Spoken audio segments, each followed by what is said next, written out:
गोंगा block अंतर्गत भगवान चौधरीपारा ADC गांव के अंतर्गत गैस बॉटलिंग केंद्र। ये केंद्र आईओसी अनुमोदित है, जिसे गोंगलोंग गैस बॉटलिंग सेंटर कहा जाता है। इस गैस केंद्र के प्रभारी राजीव भोरा है। राज्य और नॉर्थ ईस्ट के बुलेट वाहन इस जगह पर गैस लाते हैं और यहाँ अपनी गैस टैंक खाली करते हैं। बांग्लादेश से भी गैस वाली गाड़ी इस केंद्र में आती है। त्रिपुरा में बुलेट गाड़ियों के मालिकों ने शिकायत की कि इस जगह पर गैस लाने के बाद कई कारण से उनकी गाड़ियों को काफी देर तक बिठाई रखी जाती है। 10 दिन से 15 दिन बाद उनके वाहन खाली कर दी जाती है। इसके अलावा ये देखा जा सकता है कि बांग्लादेश से आने वाले वाहनों को तुरंत खाली किया जाता है। ये अव्यवस्था लंबे समय से चली आ रही है। आज 18 अक्टूबर को त्रिपुरा में गैस वाहनों के मालिकों ने एकजुट होकर इस गैस बॉटलिंग सेंटर के अधिकारियों से बात की, लेकिन उन्होंने मालिकों को कोई उचित जवाब नहीं दिया। गाड़ी मालिकों ने कहा कि कंपनी की बॉटलिंग कंपनी के कर्मचारी अपने नियमानुसार गाड़ी खाली करें। त्रिपुरा में गैस लाने वाले बुलेट वाहनों के मालिकों का गैस बॉटलिंग सेंटर के सामने आज सुबह से ही आंदोलन चल रहा है। गाड़ी मालिक एक नियम चाहते हैं कि आने के बाद गाड़ियों को जल्द से जल्द अनलोड किया जाए, क्योंकि उनके परिवार की रोजी रोटी, बैंक की किश्तें, कर्मचारी की तनख्वाह सभी इसी गाड़ी पर निर्भर है। अगर गाड़ियां यहां 10 दिन से लेकर 15 दिन तक रहती है तो उनके कारोबार को काफी नुकसान होता है। बाइट गाड़ी मालिक और चालक। না আমরা দাবি মানে প্ল্যান্টে তো আমরা তো গাড়ি খালি কম খালি করে না, আমরা তো এরকম করে তো আমরা চলতে পারতেছি না। এটা হলো আমরা সমস্যা। আমরা মাসে এক টিপ দেড় টিপ দিতে আছে, এটা তো আমরা চলতে পারতেছি না, কারণ আমরা খেতে পারিলে এটাই এটা যে আমরা সংসার সব কিছু চলতেছে। তো এরকম হলে আমরা তো চলতে পারবো না। আমরা কিরকম চলবো? এদিকে তো বাংলাদেশে আমরা নষ্ট করে, তার মাঝখানে এর আগে কতদিন শিলচরে গাড়ি আনলো, আইনা সেরা এটা এরকম করলো, তখন আমরা মাসে এক টিপ বা দেড় টিপ দিই। এটা তো আমরা চলতে পারি না। আমরা তো যেগুলো খোরাকি পাই এটা কোনো রকম আমরা চলি আর কি। এখন আপনারা বকটি বলছে বাংলাদেশে যেটা আছে গাড়িটা সঙ্গে সঙ্গে খালি হয়, বাংলাদেশে গাড়িটা সঙ্গে সঙ্গে খালি হয়, আর আমাদের গাড়ি তো বয়ে রেখে দেয়। 10 দিন লাগে, কোনোদিন 12 দিন লাগে। এর আগে টিপ আমরা 15 দিনে খালি করছি। 15 দিনে খালি করছি। 15 দিনে খালি হয় টিপরার গাড়ি। আর বাংলাদেশে বলে বাংলাদেশে আইলে তো স্পেশাল খালি হবে। এই কাজটা কে করছে? আনলোডিং এটা তো এখন আইওসির, এটা তো আইওসির উপরে, আমরা তো আইওসির দুশ্মন। এটা আইওসির উপরে কথা। তাই কি বলছে? কথা তারা কি বলছে?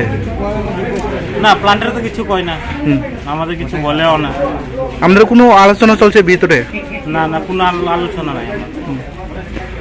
এগুলো তার মর্জি। তারা এখনো যদি ইচ্ছা হয় কোনোদিন এক শিফট খালি করে, কোনোদিন 2 শিফট, কোনোদিন খালিও করে না, কোনোদিন হঠাৎ করে আমি 4 শিফট গাড়ি লাগে, এরকম সিস্টেম চলছে আর কি। কোনদিন 6 শিফটও খালি হয়, তার মর্জি মাফিক 6 শিফট হইছে, 6 শিফটও কোনদিন খালি হইছে। এটা তার মর্জি মাফিক প্ল্যানটা চলতেছে কালকে থেকে। এখন আমরা কি চান? আমরা চাই যে আমাদের দাবি একটাই যে আমরা বাংলাদেশ চলুক, আমরা কোনো অসুবিধা না। তারা সিস্টেমে চলুক, আমরাও যে সিস্টেম, আমরাও তো কমসে কম মাসে আমরা 2-3 টিপ যেন আমরা হয়, আমরা এটাই চাই। যেরকম আমরা সিরিয়াল ভাবে বিজনেস করে আমরা চলতে পারি। যদি সঠিকভাবে এভাবে কাজটা যদি ধরে, তারপরে আপনারা এই আন্দোলনটা ছাড়বে নাকি? হ্যাঁ। স্ট্রাইক বলতে আজকে আমাদের দীর্ঘদিন ধরে আমাদের গাড়িগুলা, যেখানে আমরা বাল্ক ট্রান্সপোর্টার, সমস্ত বাল্ক ট্রান্সপোর্টার তরফ থেকে আমরা আজকে এসছি, আমাদের গাড়িগুলা রেগুলারলি খালি হচ্ছে না।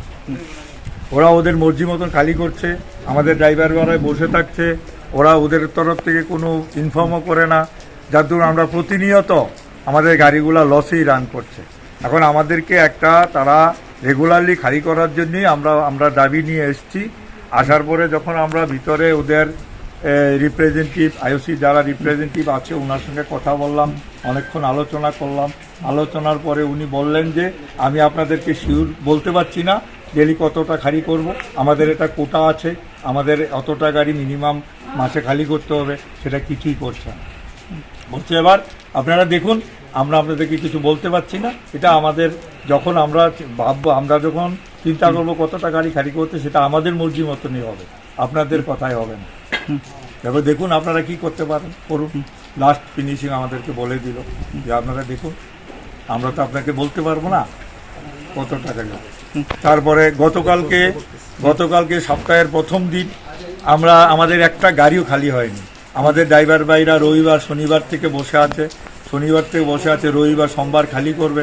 সোমবারে সকালবেলা একটা গাড়িও আমাদের ঢুকায়নি।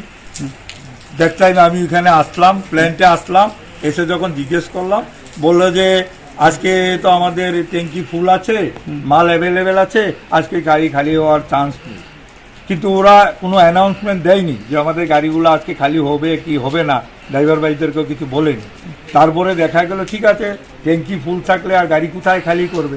তারপরে দেখা যাচ্ছে যে আমাদের গাড়িগুলো খালি না করে বিকালবেলা বাংলাদেশ থেকে গাড়ি আসলো, সেই গাড়ি স্মুথলি খালি করে চলে গেল। কেন? মিথ্যা, হ্যাঁ, তারা মিথ্যা প্রতিনিয়ত আমাদের সঙ্গে মিথ্যা করছে। তারপরে হচ্ছে ওদের কাছ থেকে আমার প্রপার কোনো উত্তর পাই না, যখনই বলি ওরা বলে না। এটা আপনাদের ব্যাপার, দেখুন আমাদের বাংলাদেশের সঙ্গে আমরা তো কন্ট্রাক্ট বেসিসে এসেছি। এখন আপনারা কি চান? আমরা চাই আমাদের গাড়িগুলো স্মুথলি খালি হোক, ডেলি অন্তত 2টা শিপ আমাদেরকে খালি করে দেও, তাহলে আমাদের মাসের যে কোটাটা আছে সেটা আমরা পূরণ করতে পারবো। আমরা ট্রান্সপোর্টাররাও আমাদের ব্যবসাটা চালিয়ে যেতে পারবো, ড্রাইভার ভাইদেরকে বেতন দিতে পারবো, আমাদের সংসারও চলবে, ব্যাংক চলবে। আপনারা কি গাড়ি মালিক নাকি? হ্যাঁ, মালিক, গাড়ি মালিক। আমাদের আজকের ধর্মঘটটা হচ্ছে মানে যেটাই বলুন, এটা আমাদের বাল্ক ট্রান্সপোর্টার যারা বুলেট আছে, বুলেটের মালিক। কতদিন ধরে এখানে আপনার গাড়ি এখানে বসানো আছে? বসে আছে তো না, বসে আছে এমন না, গাড়িগুলো আসছে রেগুলার, খালি করছে না, তাদের মর্জি মতন খালি করছে। ঠিক আছে, তো দেখো কারো গাড়ি 3 দিন 4 দিন 5 দিনও খালি হওয়ার কথা ছিল, খালি হচ্ছে না, এসে বসে আছে। ওরা কোনো অ্যানাউন্সমেন্টও দেয় না যে আজকে আমার খালি হবে না হবে, কত খালি হবে। তারা বরাবর বাংলাদেশকেই সুযোগ দিচ্ছে, আমাদের তরফে আমাদের জন্য ওদের কিছু করার থাকে না। তারপরে ওরা সিরিয়াল ব্যাক করছে, ওদের কোনো সিরিয়াল নেই। আমরা যখন আসি আমাদের গাড়িগুলা সিরিয়ালি খালি হয়, দেখা গেল একটা গাড়ি 5 দিন 7 দিন পরও খালি হয়, আর ওরা যেদিন আসবে সেদিন খালি করবে, সেদিনই চলে যাবে। হ্যাঁ, আপনার পরিচয়? হ্যাঁ, আপনার পরিচয়? আমার আমি হলো বাল্ক ট্রান্সপোর্টার, আমার ফার্ম হচ্ছে RG এন্টারপ্রাইজ, আগরতলা।